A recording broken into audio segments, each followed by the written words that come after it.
30th. It's the last day of June, and tomorrow's the first day of July. That makes sense. Brendan Martin. Stella's birthday month, by the way. That's right. I'll have a teenager at the end of this month, if anyone's wondering. That's right. That makes me want to go. It's a great month.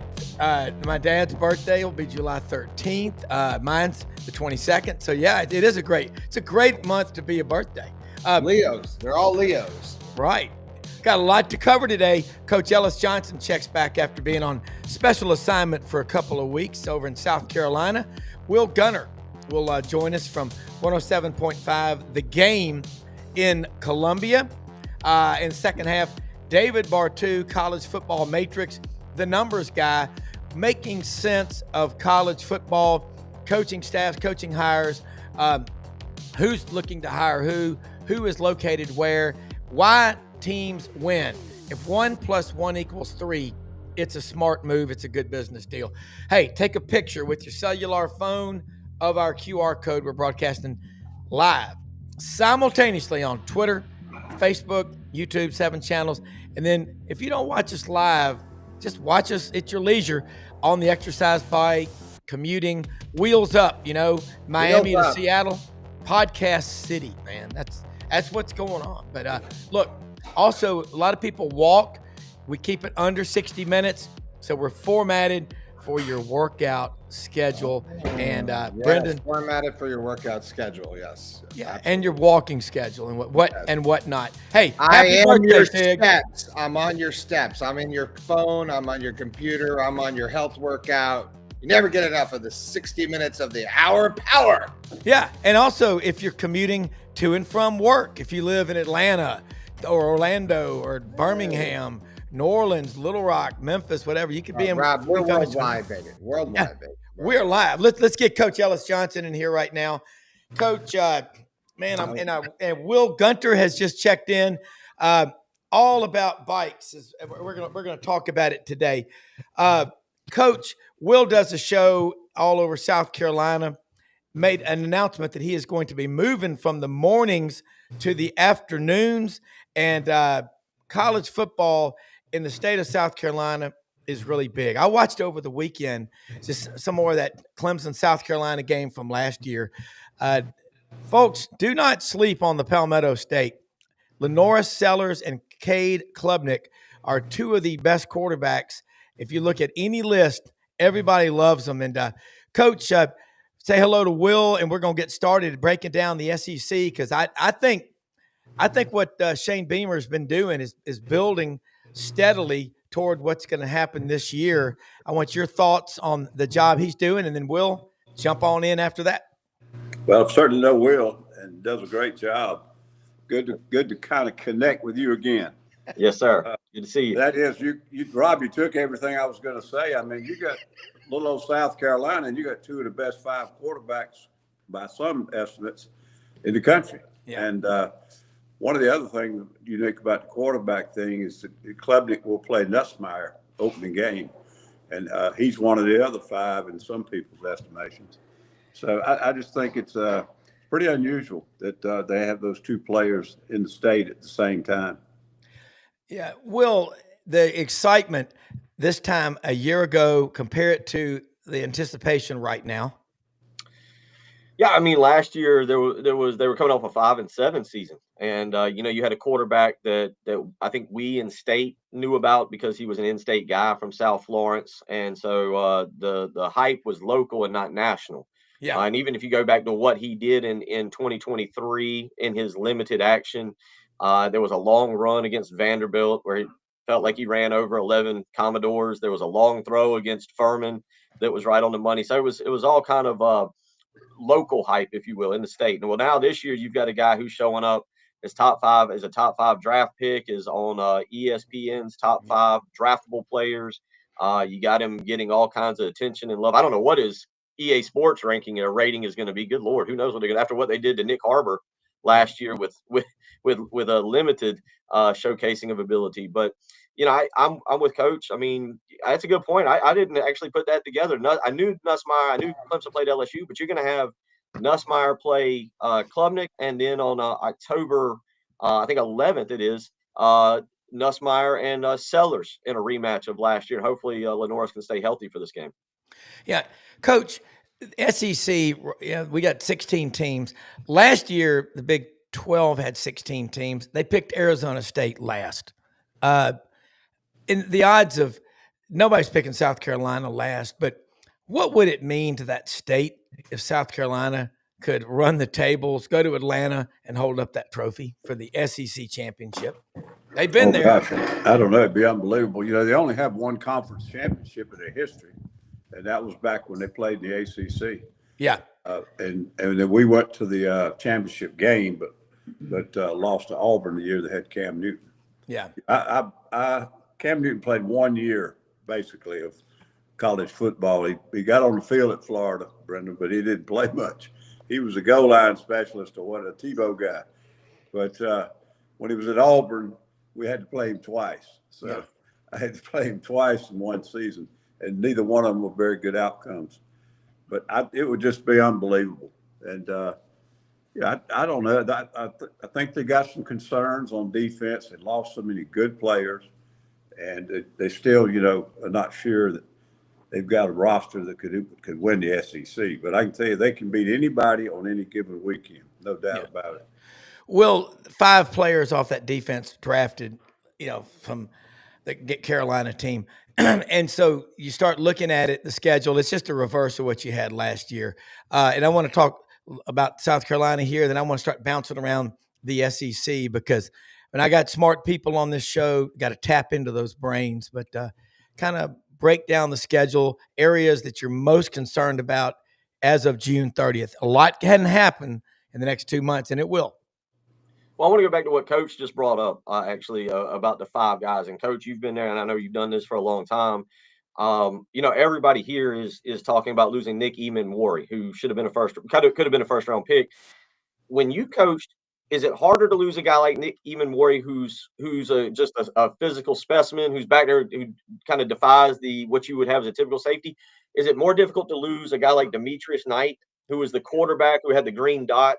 Or is it more difficult to lose a kind of a guy like Kyle Kennard, who really set the tone for that defense last year? Because as Rob just mentioned, you lose 5 guys off of that list, and all three of those that I just mentioned are at different positions and play different roles for making that defense what it was. By the way, I read Phil Steele over the weekend here in Columbia while the fireworks going on. He's not as high on South Carolina because of what they lost. So I ask you that. For you, for a coach, is it losing kind of the quarterback of your defense? Is it losing the physical freak in the back, or is it losing a defensive end that caused a lot of issues? Well, of course, it depends on 2 things. Answering that question, I don't know what all they meant to them in the locker room too. If they were really, big time leaders, and you lose them, I think that's one of the hardest things for coaches to replace. You can develop players, you can coach football, but it's hard to make a leader out of a kid who's not a leader in 3 or 4 months. So if they've lost some of those guys, somebody's got to step up. The other thing is, who have they got to replace them? The thing I worry about losing the rush end, I think it puts Nicole, not Nicole Harbor. Who was the other rush end? Dylan Stewart. Dylan. I get those 2 names all the time mixed up. The thing about losing one to rush in is if you don't replace them, then they can handle the other one by scheme. Last year they had 2 good guys, and one of them wins the Bednarik or one of the Nagurski Awards or whatever, and it's because you couldn't ever block any of them with an extra person because they had 2 good ones. Yeah. And then of course I think they feel like the biggest losses were on the inside, and those weren't the all-stars, but those 2 big tackles, 3 of the guys that played. 3 of the best 4 all gone. So that's going to be the thing. Never want to lose a good defensive back, but I really think those kids up in the front that they lost are going to be the toughest to replace. Yeah. And Will, looking at South Carolina, the games last year, LSU game, that's one I think that bothered them. And they were at 3-3 at one point. Then they won 6 in a row, or 6 of the last 7, lost in the bowl game. But the games, they went on the road and just destroyed Oklahoma. They just crushed A&M, 44-20. Mm-hmm. Shane Beamer, I like him as a coach, and I think it would be a lot of fun to play for him. This year with Carolina, with all those guys they lost, you talk about defensive backs. I mean, without a pass rush, a defensive back has got to work 5 times as hard. With the pass rush, it's not so bad. Depth-wise, front 7, let's talk about that. Defense. I'd say that I think we learned more last year about what having depth, especially on the interior, the defensive line really means. And by that, you got to have a 3 deep in this league. And I think Coach would agree with that. And it's probably grown exponentially, Coach, since even 2010, 2011, when you were rotating guys like Melvin and Travian and Byron Jerideau and all those big guys that you had come through. I think that's grown even more through 15 years as we've seen the athleticism really grow in this league. So when you talk about depth, I think that's a great question. Now, on paper, they're going to trot out there probably a former 5-star and Gabriel Brownlow-Dindy and a former Alabama 4-star, Monkel Goodwine. You have some guys behind those. Nick Barrett has been in school, I think, almost since Coach left. I think he's on his 13th year of eligibility here. Thank you, Coach. And you've got some other guys they've brought in. I think his name's Troy Pike, another transfer lineman. You got another guy, Devontae Miles, from Bowling Green, but maybe the stats didn't add up. But and Coach can speak to this better in how you equal out your snaps. One guy getting 50 snaps, one guy getting 20 snaps, one guy getting 10 snaps to give those big guys the ability to play in that fourth quarter. South Carolina has bodies. They've got numbers. How good are these players? Is Gabriel Brownlow-Dindy, the former 5-star and top 25 recruit who went to Texas A&M and suffered an ACL injury, is he ready to live up to that? Monkel Goodwine was a really good 4-star out of Alabama who transferred and played a backup role last year, but again, now he's got to step into a starting role. They've got some freshmen coming in. They got a junior college guy in Xavier Hardy who has got to step up. So I think that in terms of numbers, the depth is there. The question is, does those guys, as Coach just said, are they coached up to help in whatever number of snaps that they are asked to play? Yeah, Coach, and you talked about Phil Steele. I picked up his magazine at Barnes and Nobles. Thank you. They've got everything out there. Also picked up another one, Football Time in Tennessee. I get them all. They're all laid out here on the dining room in the studio here, and I'm breaking them down. Coach, I heard it said one time, I'll never forget, Max Howell said this one time, and been around a long time. He said after about 38 snaps, those big guys on the deep.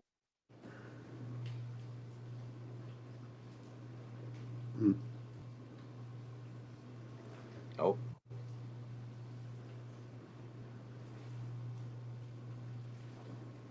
Looks like Rob really wanted to make that point. That's why he froze. Are you there, Rob? Yeah. Rob Browne. Yeah. Keenan Rob. You there? Yeah, I'm here. Yeah. You froze on us there. Go ahead. Sorry about that. Is that a necessity when it comes to defensive linemen that after about 38 snaps, you might have 70 snaps in a game, but after about 38 snaps, those big guys get really tired. If you don't have depth, that really puts you behind the 8 ball, doesn't it? Yeah, depth is great everywhere, but if you don't have it with the big kids on defense, it's a huge liability.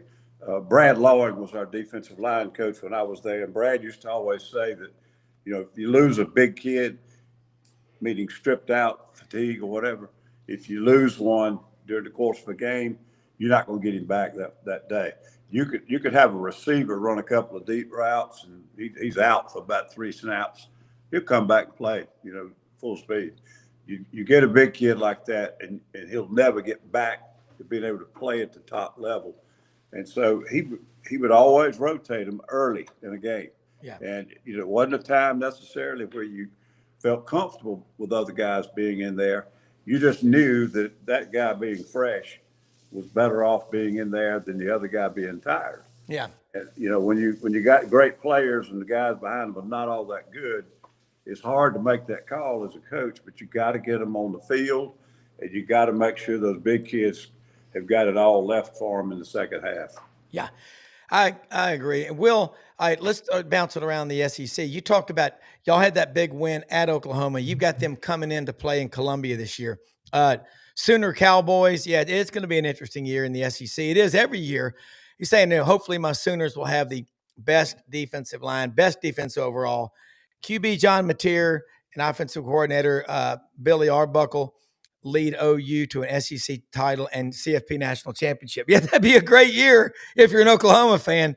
I will say this, John Mateer as a quarterback, and I know y'all are familiar with him. I think he threw for 3,329 yards last year, 29 touchdowns. He rushed for 826, I think, and 15. And he's got his offensive coordinator he's had. There's a comfort level. You look at Lenore Sellers. He's got people that he's familiar with and all. Give me some teams outside of the usual suspects, Texas and Georgia, Will, that you think will be in the running. And South Carolina could be one of those teams. Yeah, let's just start with that South Carolina Oklahoma game for a second. South Carolina gets Oklahoma the week after Oklahoma plays Texas. I'm big on, all right, who do you play the week after? Coach, the year y'all beat number 1 Alabama, I think the week before they'd been in Arkansas, and Arkansas at that point was coached by Bobby Petrino, and it had been a crazy game. I think Arkansas jumped on them early. Alabama came back and won the game. And if you remember, I think Alabama wasn't really ready to come into the environment that 3:30 game against Alabama at Williams-Brice Stadium, and Steven Garcia went lights out except for trying to throw one through the goalpost, and Alshon had a huge game, and it's kind of a wild game. So I look at you try to look at schedules because this league, as you said, is so crazy. When do you get certain teams? When do you play a certain game? South Carolina will play that LSU game after a bye week. That'll be big. They will have played 5 games, then they get a bye week on October 4th. Is that a chance to reevaluate? You'll have had 5 games against teams you should be favored against, should be better than Missouri, Kentucky, Virginia Tech, and then obviously South Carolina State as well, and Vanderbilt's in there. So you got those 5. So I do think South Carolina's a sleeper in this league. I also think it's a really weird year in this league where we're getting a lot of Arch Manning hype, despite the fact that he's played really one game. He went out. Texas was better than Lafayette. They were better, or Monroe, whatever regional Louisiana team they beat. But and we're talking about him being one of the top quarterbacks, not on production, but on name. You've got Lenore Sellers, and you've got Garrett Nussmeier, who's really done it. John Mateer comes in. You just read off his stats. Obviously, that's big. But look at the rest of the quarterbacks in this league. Who are we believing in that can lead them? Do you really believe in Gunter Stockton? I mean, is that a guy that we're really ready to buy into yet? DJ Lagway had a good second half of the season. Kentucky's going to try and find a quarterback. Missouri's going with the transfer from Penn State, whose name slips my mind. Prebula. Prebula, thank you. He's going there, and I've watched him a lot last year with Penn State, and I like him. But is he ready to take over that offense? Remember, they also lost Luther Burden of that team. You can kind of go through the list of these teams. It looks like it could be Ty Simpson at Alabama. Is he ready for the moment? Auburn has got, I think, 13 quarterbacks. They're all transfers. They do have Deuce McKnight, who I really like from film. But it's a weird year in the league with outside of Nussmeier and outside of Sellers, so little production returning at the quarterback position. It makes it hard, I think, really to overlook like a South Carolina being a dark horse. Florida, and I'm not a huge Florida fan, by the way, but Florida being a dark horse with Lagway. What other quarterback rises to the top there to lead their team? Yeah, Lagway 6-1 down the stretch last year. He didn't play in the Texas game, and they got hammered. But I think the one loss was they're up. It's tied 20-all with about 7 minutes left in Jacksonville, Florida, Georgia. He gets hurt, hamstring injury, goes out. They end up losing 34-20. I'm with you, Coach. I love the Manning family. I think they're fantastic. I know Peyton comes to Memphis. His wife is from Memphis, and a good friend of mine lives next door to his in-laws. So a lot of times Sunday night when they're rolling the trash out to the street, my friend Tommy played for Arkansas for Lou Holtz, and so he and Peyton have a lot of cool discussions about football. But hey, Arch, you're down on the 40 acres and the hype train. I love that commercial, whoever it is, Coors Light or whatever. But how would you be handling that if you were in that locker room, Coach Ellis Johnson? I don't have a clue. It's best that I not bother quarterbacks. Steven Garcia claims that when I first got to South Carolina, we were running sprints after practice one time, and he tries to tell me that I jumped on his, about clowning around or something. Yeah. And I probably did because every coach on the staff did at some point in time. But I don't know. I understand what everybody's saying about Arch Manning, but I just feel like he's got so many characteristics about him, maturity wise, character and so forth. We don't know what he's doing. We don't know what he's done. He's only played one game. Well, I think that's because he chose to stay and not cut and run. Yeah. And he handled the situation really well with yours. Now, all that doesn't complete passes, but he's a really, really good football player who's got the character and the maturity and so forth. I think it's going to be a big time season for Texas. And I think he's going to have a heck of a year if he stays healthy. Yeah, I do too. I think, if a dog will bite, he'll do it when he's a pup. The time he's been in there, not against the toughest teams, but I think Quinn Ewers missed 5 games or was banged up where he didn't play some of those games at all. I think it's just people are like, we hear so much about him, he better be that good. All right, Wil, I know you've been up since probably 4:30. Just keep you a couple of more minutes. I want to ask you, as you hear about Lenora Sellers, I want to go back. Did you read what the great story? I think that was Bruce Feldman that wrote that. That was really one hell of a story. He led his team to the 4A state championship in high school. It seems like Lenoris makes everybody around him want to get better. Have you had a chance to talk with him or have him on, one-on-one? I've talked with him. He is a young man of few words, very few words. I remember one time trying to interview Connor Shaw, and Connor Shaw with the media was a man of very few words, very selective in what he was going to say, knew how to represent the program. We're sitting here talking about Steven Garcia. Coach didn't have to deal with Garcia, I think, like Spurrier did, but I know one time, or Steve Fink, like Steve Fink did the SID here. I know one time we had Steven Garcia out there and somebody commented that he looked like he had slimmed down, and they asked what he was doing. He said, well, it's what I'm not doing. And just to make sure we understood, he then said, I haven't been drinking beer this summer. And you're like, all right, great. That's what you want your starting quarterback to say. Yeah. Lenoris, on the other hand, we played some audio of him last week. There was not a clip longer than 18 seconds. The young man is just, he's so far, obviously, he's represented the university extremely well. He's extremely humble. You mentioned that article by Bruce Feldman where it states that someone offered him basically $8 million to come for 2 years, basically a 2-year, $4 million per year contract. He and his father, I guess, together decided to turn it down. Yeah. He's what you want. Now he's on everybody's radar, though. Those last 6 games, he's on everybody's radar. And I don't know if it was offensive play calling, if it was offensive coaching. I don't know if it was rust, but whatever it was in that bowl game, he didn't play. He didn't freelance, if you will, kind of like the guy who did against A&M and Missouri, and even obviously that touchdown run against Clemson. He almost looked to be a little handcuffed in what they wanted him to do. Was that them? Was that Mike Shula trying to change some of the way he plays? I don't know. Was that Missouri? I've heard some people, Coach can probably speak better to it if he's watched the film. I've heard Missouri put a spy in the middle of the field that maybe scared him a little bit from trying to take off. I'd like to tell you I'm X's and O's and I can figure it out, but I do a radio show from 6 to 9 in the morning. There's a reason. So, with all that being said, the spotlight's on him. Virginia Tech has had 9 months to watch that film and be ready on August 31st. Yeah. Kentucky's Mark Stoops has got to get that program going again. Vanderbilt, Clark Lee's looking for a big win, or I say a big win, another big win. He beat Alabama last year. So the tape is out on him. Yeah. So how does he adjust his game now? What does he do? It's kind of like the studio here has got TVs, and one of the little ESPN things that was on this morning is Jaden Daniels heading for a sophomore slump. The NFL's got the film on him now. What has he done in the offseason to adjust his game to get better? And that's what we'll see with Lenoris. Yeah. Well, tell people how they can follow you and keep up with you. And as always, man, thank you more than you know for sharing your time with us. I love to. And Coach, we're definitely going to get you on air back here in Columbia. And I'm moving to a new time slot, really probably be announced tomorrow, even though Rob's decided to put it out there. But anyway, yeah, you can follow me. You can put it on Twitter at Wil Gunter, Gunter. And as always, go download our app, 107.5 The Game. You can listen to us anywhere from Memphis to California to Michigan. You can always listen on that wherever you're at. Well, no, you're putting out tons of content, so we appreciate it so much. Have a great week, Wil.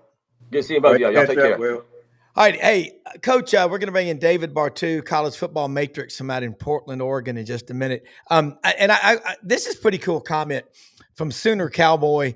You know, it is wild. Former 5-star defensive end from Georgia and Florida State, Marvin Jones Jr. I remember his dad when he played for Florida State, Gene Deckerhoff calling his games, legendary play-by-play voice of the Seminoles.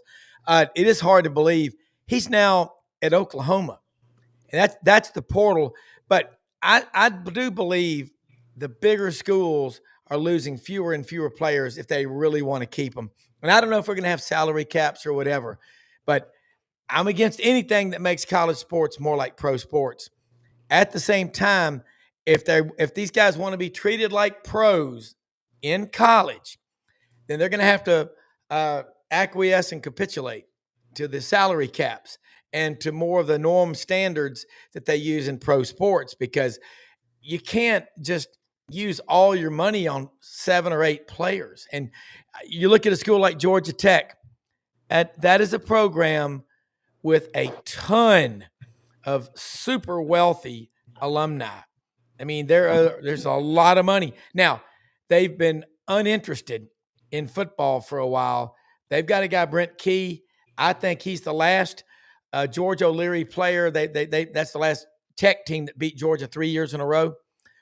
Better watch out for Georgia Tech. I may have to sneak over to Atlanta and stay at our daughter's for the Clemson at Georgia Tech game in late September. There's a lot of good football being played around the country, Coach. So, let me say before Dave joins us, Winter Timber Outdoors, folks, we talk about it all the time. Coach knows this. You don't start getting ready for the upcoming football season in August. It starts in January when you finish your bowl game.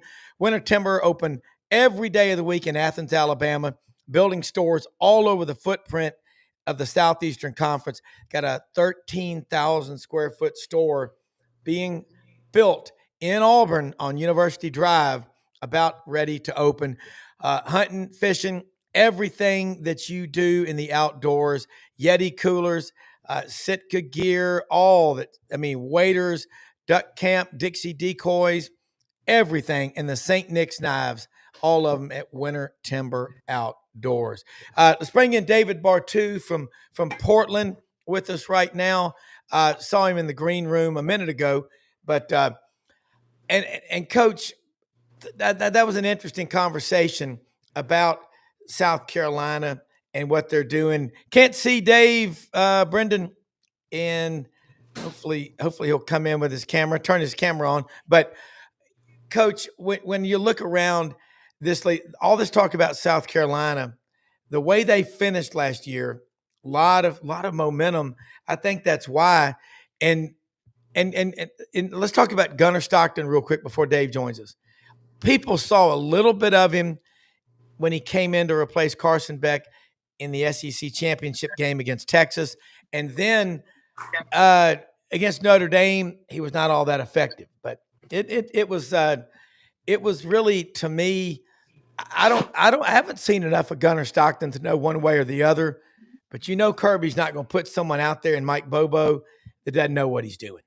Yeah, I think it was a hard situation for him to get an evaluation on him. I think you got to wait a little bit. When you're not getting those first team reps all year in practice, and all of a sudden you're the guy, and it's not when you're getting ready to play Valdosta State or somebody on an off week, you're getting ready to play a big time game. You're in the playoffs, and so he was playing great competition, got thrown in the fire. I think he's got all the ingredients. I don't see NFL type arm talent. I think Mike Bobo's one of the best in the business, and they've got another couple of kids in the room that I hear on radio, other sources, they're pushing him a little bit. But I think Georgia's comfortable with him, and we'll see if he can fill those shoes. I don't think he's a guy that can lift his team, but I think if he's got the right parts around him, I think they can still be a really good football team on offense.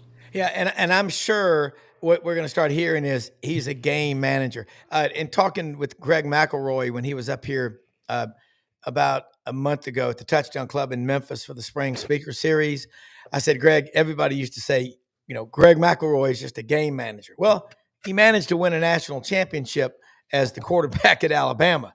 So that you want someone out there who is a manager on the football field, I would think, Coach. Absolutely. I mean, one of the biggest factors on a quarterback, and I know this is an old defensive coach, but take care of the football. If you don't give the football away and you got some good help around you, you don't have to be a Johnny Unitas or a Mahomes or somebody. You just really have to make the throws that you're supposed to make, and then take care of the football. Don't turn the football over. Yeah, and I mean, turnovers will absolutely kill you. And look at the news coming in here from Kerry Jones up in Lebanon, Tennessee. Landon Duckworth from little old Jackson, Alabama. That's where the Boise Cascade plant paper mill is. Defending state champ Jackson Aggies, going to be a Gamecock. There's good news coming in for the Gamecocks. Landon Duckworth's a pretty good quarterback. Coach, I'm excited about this season. Again, Phil Steele's magazine, you've got to have a magnifying glass to read this thing. I mean, it is the data in there. There's a ton of information. And, he's got the SEC. He's got Georgia, Texas, Alabama, Oklahoma, LSU, and Texas A&M. Well, he's got them tied. LSU and A&M tied for fourth. Florida, wow. Ole Miss, Tennessee, South Carolina, Auburn, Arkansas, Missouri, Vanderbilt, Kentucky, and Mississippi State.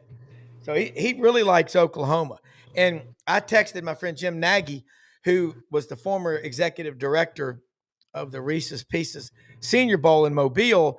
And a few months ago, it was announced that he's the new GM at Oklahoma. Because I've asked him on our show, I'd say, if you thought about going into coaching or, whatever, but I think that is one of the biggest off-field acquisitions in college football in America in this summer. That's a big deal to get Jim Nagy. And he said he's not really going to do a lot of media appearances in his first year. But Jim, 18 years in the NFL, and David Bartoo, you probably know Jim Nagy.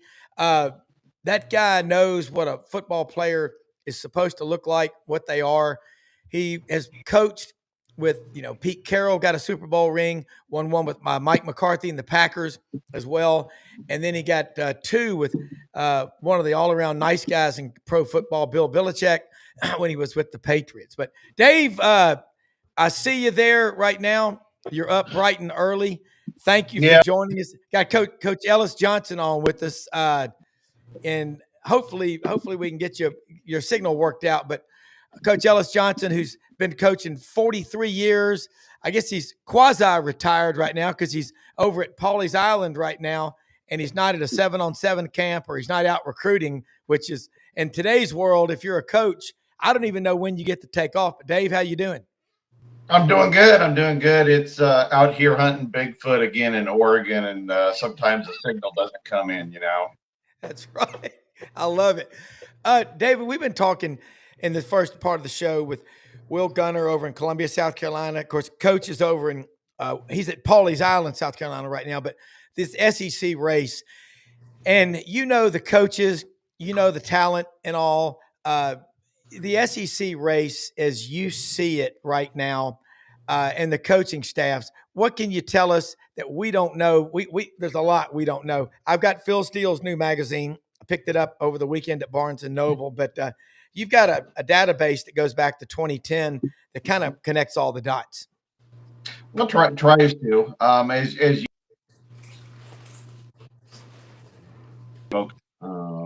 here from an analytical standpoint in college football and in the NFL for the last decade, specifically in college football. That's where we got our start with it. So when I'm looking at teams, when we start, let's say, breaking down win totals or breaking down teams, I'm looking at coaching staffs first because, obviously recruiting is the lifeblood of wins and losses. We've seen that, last year, the better 4-year recruiter won 40 or 72% of all college football games in FBS. 72%. Didn't matter home or on the road. So the first thing you got to look at is where have these guys been recruiting for the last 4 years, specifically in high school. The transfer portal, very important when it comes down to filling holes minimally. The quarterback position, obviously very important, but I also like looking at what's the coaching continuity. And I think that's one of the things that makes the SEC extraordinarily difficult this year and fascinating to try to predict because there was not a lot of turnover. So, I've heard if you're trying to find strength and weaknesses, find programs that had big losses in personnel, find programs that have weaknesses or shown weaknesses at their coordinator spots. I think things like that in a year where there wasn't a lot of turnover are going to be the difference between a lot of wins and losses in 2025. Another one, and I'm going to get Coach's response after you say what you say. The turnover, and with offensive linemen, you've given some stats. I've heard you on Chuck Oliver's show about guys going from Power 4, Power 5, now it's Power 4, down a level. What's the average number of starts they get in the NFL compared to going a lateral move P4 to P4? Oh, okay. I started doing that work for the NFL draft a few years ago, and I was interested in terms of players that had that transfer on their resume, right? Yeah. And which direction are they transferring? And it was the data was enormously in favor of do not draft guys that transfer down. The guy that can't make it at Georgia that ends up at Georgia Tech or Georgia State, the guy that can't make it at Auburn or Alabama that ends at South Alabama or something like that. Don't pick that guy up. That guy does not start games. That guy does not make it very long in the NFL. Sure, there's anomalies out there, but the overwhelming numbers of guys that have a transfer on their college resume, as long as they're transferring up, they're going the other direction. That kid that's at Georgia Southern that goes to Georgia, that kid that's at Florida A&M.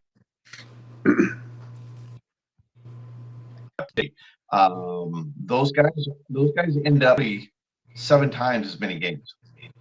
So I look at it from a college standpoint. I keep track of who transfers up, who transfers down, because I think there's a lot of information in there in terms of the quality of player you are getting, both physically, but specifically mentally. Because I think there's a lot of psychology that has to do with the quality of the player in terms of where they're transferring from and where they're transferring to. Coach, weigh in on that. I agree with you, Dave. Numbers don't lie.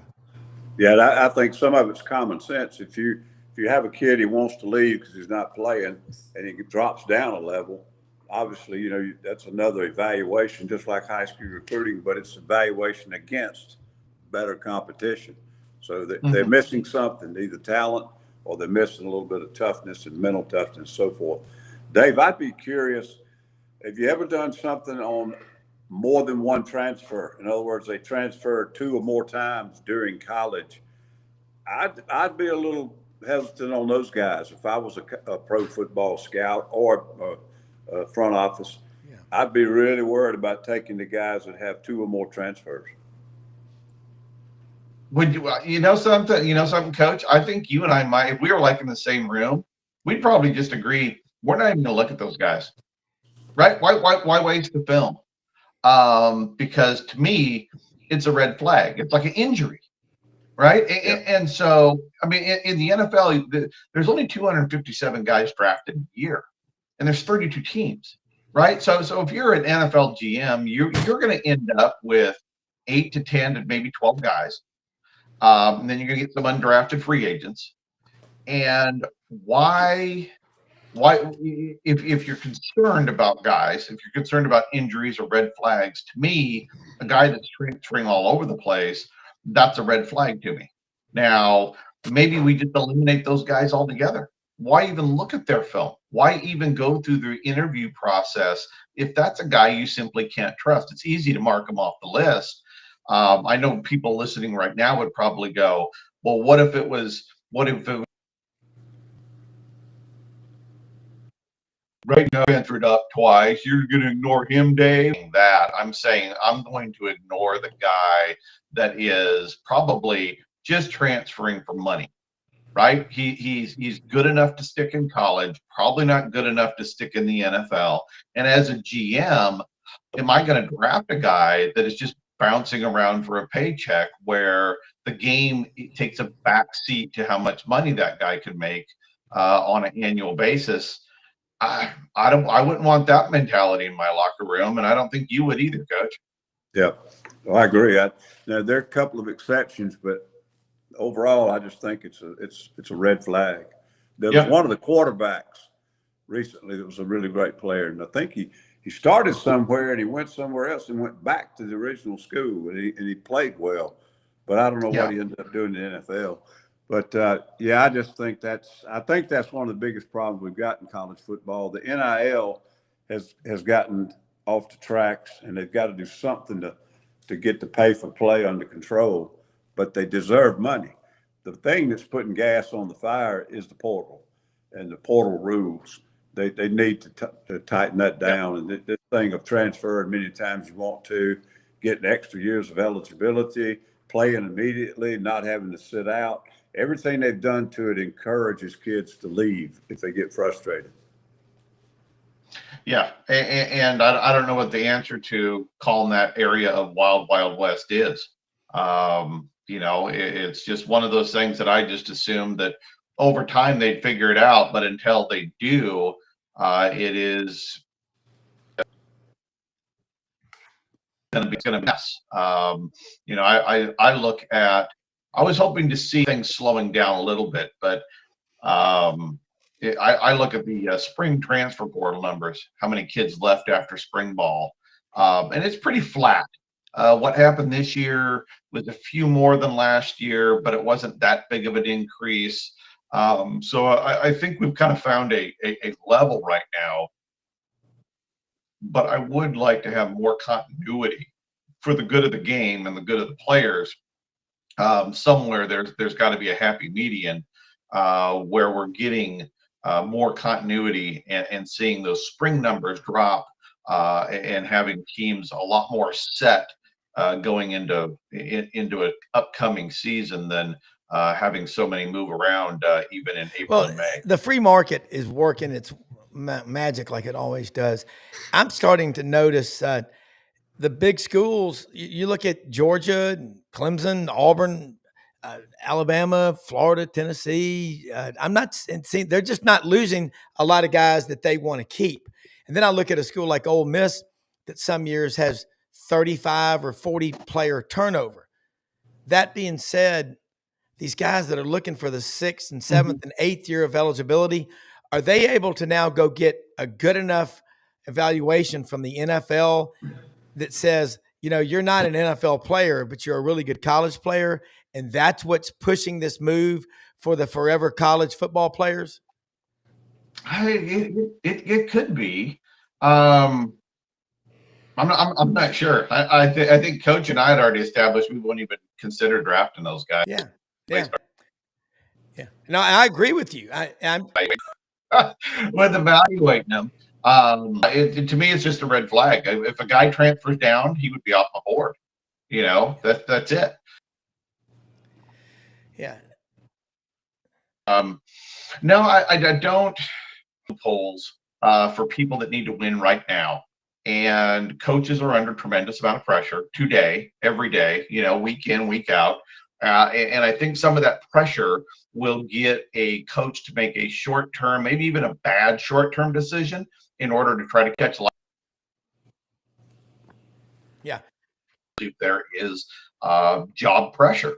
It's just going to see decisions made to keep guys that normally you and I would go, I wouldn't be doing that. But situationally, as fans, I think we have to step back and go, what's the whole situation? Why could this be happening? Not just what we see or interpret on the surface. Yeah, but I think coaches have sometimes been a little bit of the problem in the rules getting to the point that they are. But once the rules are set, you can't blame the coaches. I mean, they've got to win within the parameters that they've been given.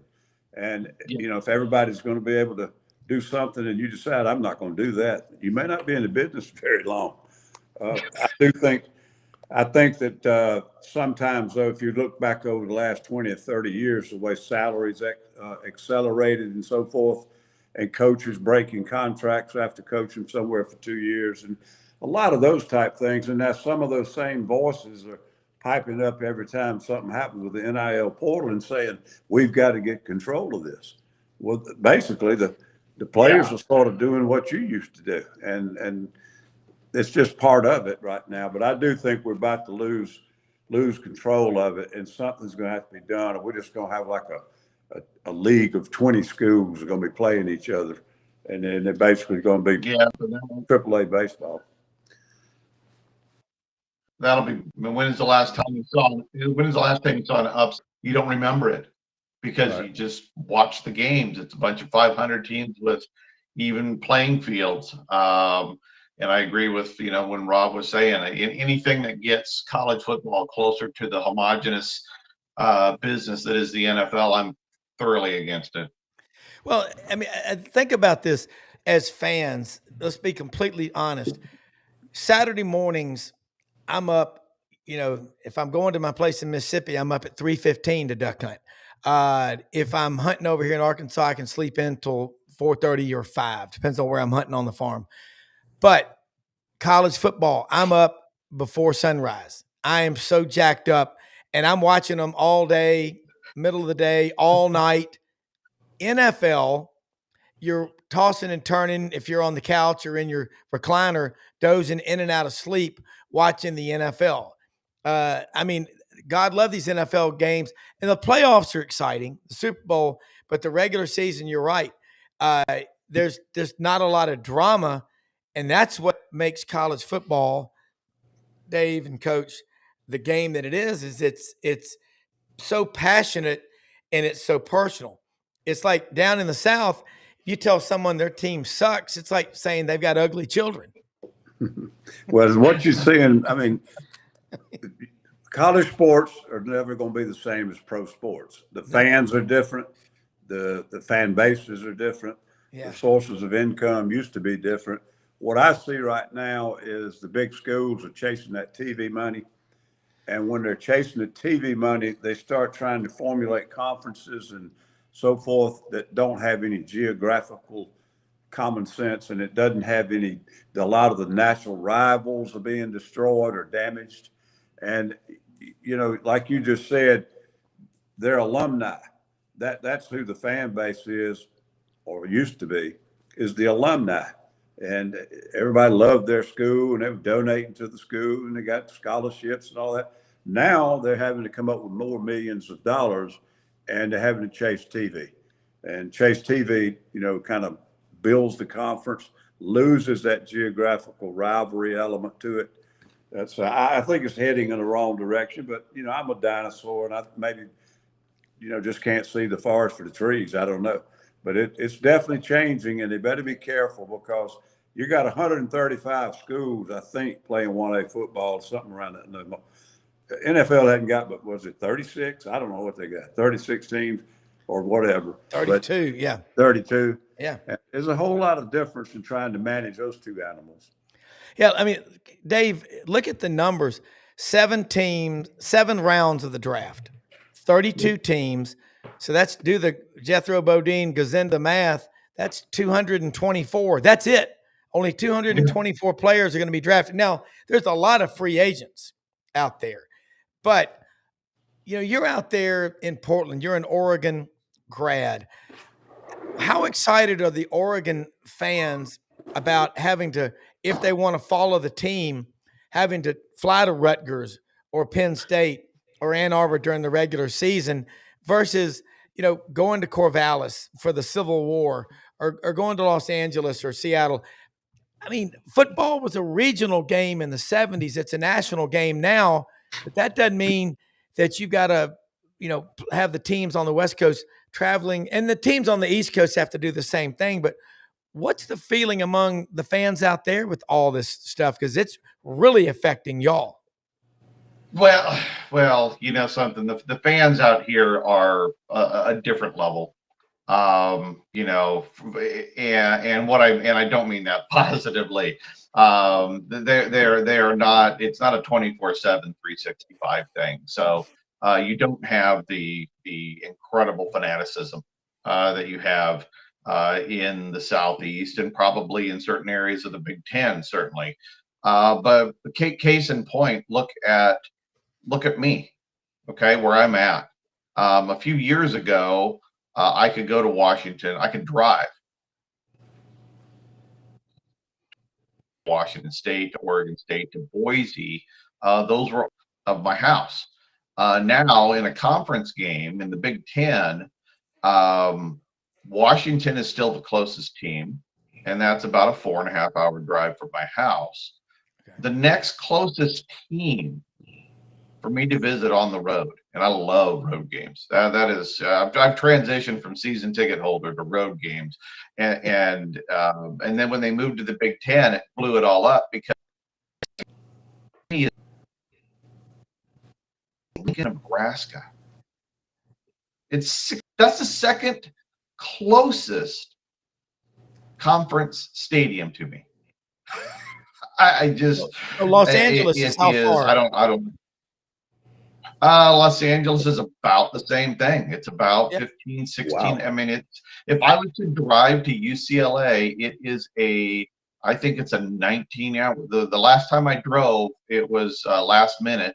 My brother-in-law wanted to go to the Rose Bowl, and I had tickets playing Florida. They were playing Florida State, and so we drove down there overnight, slept on the golf course at the Rose Bowl, got up in the morning, crashed some tailgates, hit the game, boom, back on the road the next day. And I think it's a 19-hour drive. And that's the second closest to my house. That has to emotionally take a toll in terms of people's ties to the sport, ties to their favorite program, at least out here. Now, you don't have that problem back there for y'all, but out here, it's ridiculous.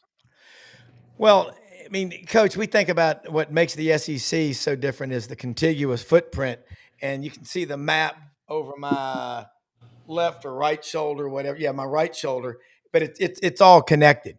And so I'm thinking, the SEC's, if it expands again, would it be in the state of Virginia, the state of North Carolina, or the top of Indiana in South Bend for Notre Dame?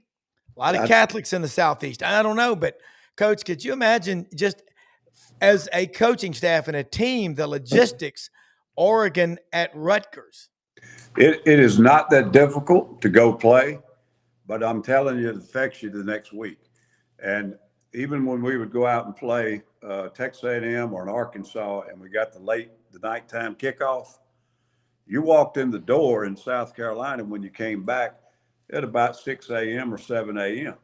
That is a long day for coaches, and the players, they don't have the same energy that next week. I mean, it's 2 or 3 days before and so I think even that distance takes a toll on a team. And I can't remember when it was, but the UCLA basketball coach the other day, I saw him on a segment where they just played a game or something, but they were asking him if the travel bothered something. He'd come out here to the East Coast to play somebody and gone back or whatever. I mean, it was almost comical when he started in on it. I mean, it was a full-scale rant. But it said everything that anybody would understand, but they maybe didn't think about it. You can't travel back and forth like that. And basketball, they play 2 or 3 times a week. Yeah. And you can't do that and not be affected by it. And academics, that's just another whole can of worms. Missing classes and not being able to keep up with classes or whatever. Yeah. Okay, we're about out of time here today. And Dave, I don't know. I want you to talk about, you've got a company that you're involved with some NFL players and all. And I want to get you back on here because I know the signal's been kind of bad. If you want to do this again to introduce the product, but we'll talk about it. But what I just think I'm not going to be surprised if in 3 or 4 years the Pac-12 isn't the Pac-12 again. I don't know. But those West Coast teams, that's brutal going across the country like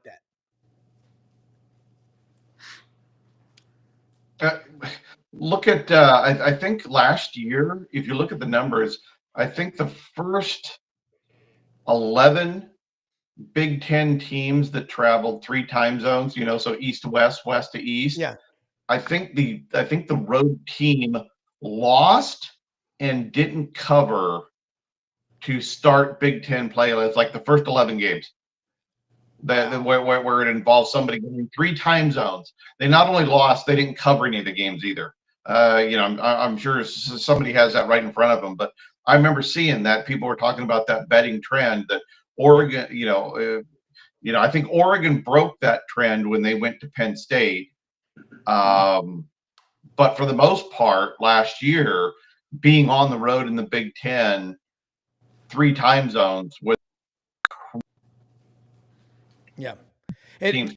I read something not long ago. It was about pro sports, and I think they did it on Major League Baseball. And there was a definite difference in teams that travel west to east.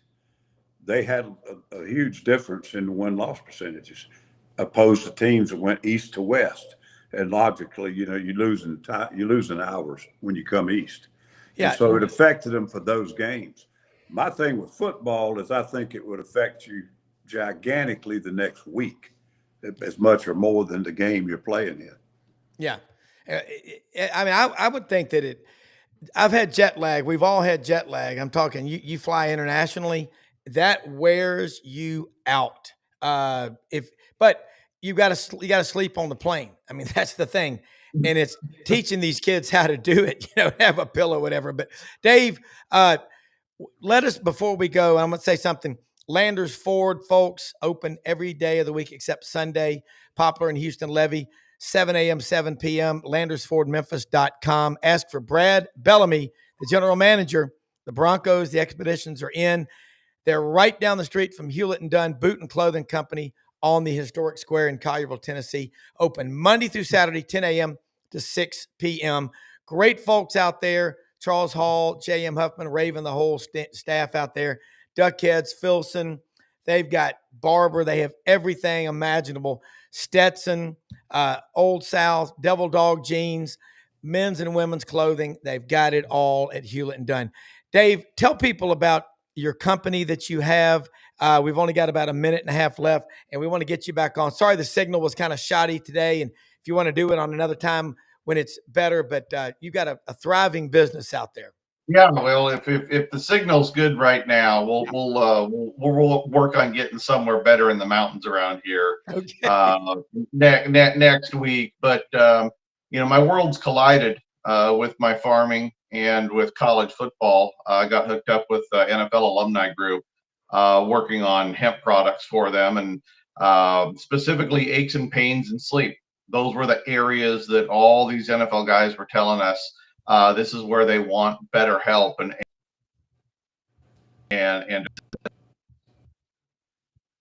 stuff.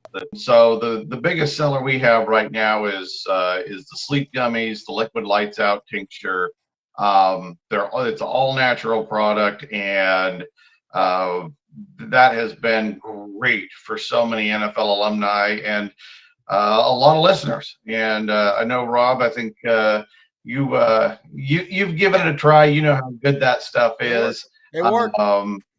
Yeah, anybody can go online, hempforpros.com, and like I say, is it's professional strength stuff, man. It works great for everybody, specifically any level of sleep problem, trying to get some more Z's at night. Yeah, that or take out the old Norton Anthology of English Literature. That'll knock you out too. Hey, Dave Bartoo, thank you so much. Coach Ellis Johnson, executive producer Brendan Martin, everybody watching. Living the greatest country in the history of the world, folks. You're blessed beyond belief. Thanks for watching. We'll see you tomorrow.